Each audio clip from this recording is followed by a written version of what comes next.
Good evening everyone, চ্যানেলে আপনাদের সকলকে স্বাগত জানাই। হ্যাঁ, থাম্বনেল আপনারা ঠিকই দেখেছেন। আজ অর্থাৎ এই সেপ্টেম্বরের 1 তারিখে আপনার নোটিশটা পাবলিশ করেছে ডব্লিউবিএমসিসি বোর্ড থেকে যে আপনার কবে কি স্কেডিউল রয়েছে কি না রয়েছে। দেখুন, রাউন্ড 2 এর রেজিস্ট্রেশনের লাস্ট ডেট দিয়েছে, যেটা হচ্ছে 11 তারিখ, অর্থাৎ সেপ্টেম্বরের 11 তারিখ পর্যন্ত রেজিস্ট্রেশন হবে। অর্থাৎ রেজিস্ট্রেশনটা আবার পেছলো। তো সমস্ত স্টুডেন্টদের উদ্দেশ্যে বলবো, যাদের স্কোর কম রয়েছে, মানে বিলো 200 রয়েছে, যারা চাইছেন এই ইয়ারে কনফার্ম একটা সিট অ্যাডমিশন নিতে, তাদের ক্ষেত্রে যদি অ্যাব্রডের কোনো প্ল্যানিং থেকে থাকে, আপনারা কিন্তু অ্যাব্রডের জন্য এখন থেকেই সিট বুকিং করে মুভমেন্ট করুন।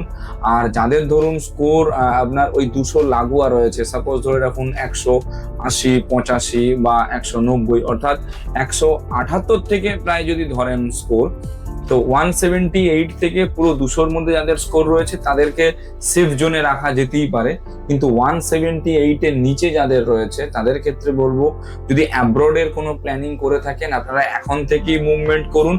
এখন থেকে যদি আপনারা সিট বুক না করেন, পরে তাও কিন্তু কলেজ পাবেন না। নেপাল সেই ক্ষেত্রে একটা বেস্ট অপশন রয়েছে, সেদিকেও মুভমেন্ট করতে পারেন। রাশিয়ার ক্ষেত্রেও মুভমেন্ট করতে পারেন। এই দুটো সব থেকে ভালো কান্ট্রি রয়েছে যেগুলোতে আপনারা অ্যাডমিশন নিয়ে নিজের কেরিয়ারটাকে সিকিউর করতে পারেন।